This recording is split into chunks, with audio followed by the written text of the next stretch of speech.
Russian President Vladimir Putin's war has uprooted thousands of Ukrainian Jews, including approximately 5,000 refugees who have reportedly flooded into neighboring Moldova. And now volunteers from Israel, chartering at least 7 flights out of Moldova, reuniting families and helping refugees receive much-needed medical attention. Andrew Kimmel is an American TV producer who is working on an upcoming documentary, and he's been helping with this effort.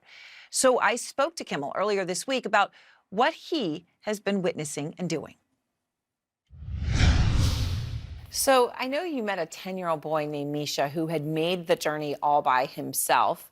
And we'll show him, there he is, smiling. I mean, just to imagine 10 years old and you're all alone, and yet still had that smile. Tell me about Misha.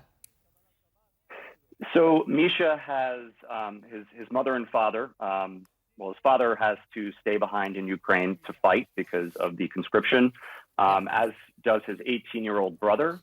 And he has a 21-year-old sister who is in Israel. And his mother decided to stay with her husband, and Misha agreed to do the journey alone. And it took him several days to get across the border and safely into Chisinau, where he was met with volunteers at a synagogue called the Agudath Israel Synagogue here in Chisinau. And with United Hatzalah, they were able to arrange for chartered flights from Chisinau Airport to Israel, where I think they've had over 7 or 8 flights now, which is truly remarkable because the airspace over all of Moldova is closed, as is the airport. So this was a huge operation, but he's now safely in Israel with his sister. Oh, wow, what a few. I mean, you know, just to be with his family.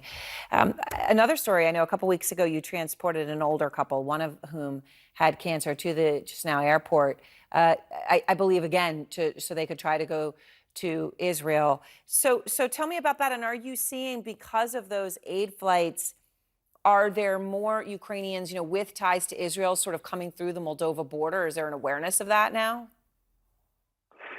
So I believe there was a large population of Ukrainian Jews in Odessa, and where I'm positioned, which is in Moldova, the Palanka border crossing is 1 hour from Odessa. Okay. So this city made sense for a lot of Ukrainian Jews, although that particular couple did come from Kiev.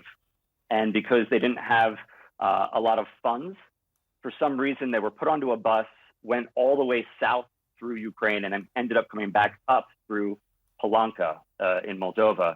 And when I went to pick them up, they were in some small village where they hadn't been given food or water for 2 days. And one of the people within this couple has cancer. So they were looking very frail when I picked them up. And I was told after I picked them up that I was actually bringing them to the airport because they were going to be put onto a flight to Israel to get medical attention. So that was a really powerful day.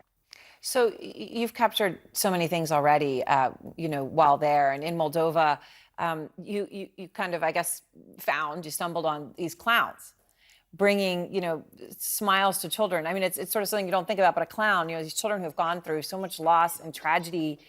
You know, at one point, I was seeing kids 30 miles from the border walking.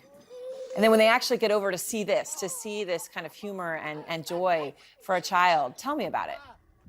To be honest, I was a bit nervous because I wasn't sure how kids would react. Literally, the first people any of these refugees would see crossing the border was clowns. And I'm the first one to tell you that I originally was scared of clowns. And after seeing the look on kids' faces and adults' faces, I was like, this is the greatest thing I think I've ever seen in my life. It was really reinstilling a sense of humanity and hope to hear the laughter of these families that were crossing the border, who might have just said goodbye to a father or a husband, who might have been sleeping out in the cold for 24 to 48 hours. It's not an easy journey. And to see those smiles and laughs, it was just remarkable. Thank you so much, Andrew.